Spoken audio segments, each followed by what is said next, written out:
Hello everyone. Welcome back to olmzarascalm. We're talking about prairie points. You're seeing some continuous two-colored prairie points that I've added to the binding of this quilt. They are gray and plaid, brown plaid. And here are some green and different colored blue prairie points. Also, they're different size prairie points. The green is bigger. The green is bigger than the bluer ones. So I came to inspire you. Maybe you have a quilt that needs finishing and you want to put the binding on. This is just an inspiration for you to try something new, to bind your quilt with some prairie points. When you're adding prairie points, you're still going to add your binding, but you're going to slip in each of the prairie points.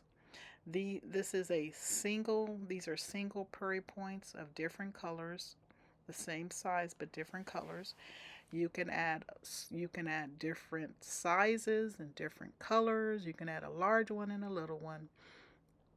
You can do the continuous prairie points. You can do the singles. They just add another design element to your quilt. And this is a great way to use up your fabric stash. You have quilts that need binding. You have extra fabric scraps that are left over. You have a stash that you're figuring you don't know what to do with. I just wanted to inspire you. So let's see how I made the single prairie points. So the first thing I did was cut a square. It doesn't matter which size square you cut, but you're going to cut a square, you're going to fold it in half, you're going to fold in one corner to the raw edge and then fold the other corner. And you have a prairie point.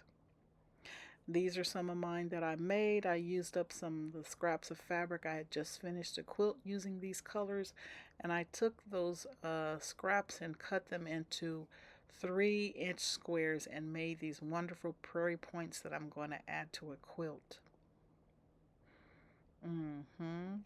Now this is me. I am showing you how to make the continuous prairie points. You're going to take two fabric colors. This is the blue and white. I'm cutting 3.5-inch strips. You can choose whatever size you want your prairie points to be, but I'm doing 3.5-inch. And then I'm going to get my yellow fabric and cut 3.5-inch with the width of the fabric. And I'm going to sew these together, right sides together.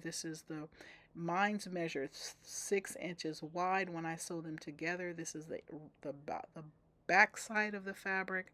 From there, I'm going to mark one of the colors. I'm going to mark in 1.5 inches, and then from there, I'm going to begin to mark 3-inch segments from that point. And on the blue side, blue and white one, I'm just going to start marking 3-inch lines from that point and then cut them, and then I'm going to fold them all in one direction and then fold over the other side, the raw edge down, and fold it. And here we have continuous prairie points of yellow and this white and blue fabric. Mm-hmm. And it's looking good. And this quilt right here was made with continuous prairie points. I used this brown plaid and the gray, and just how I showed you, you're going to sew two of the strips together, the different colors, and then cut out your prairie points. This quilt was made with different sizes and also colors of prairie points. I wanted to show you that.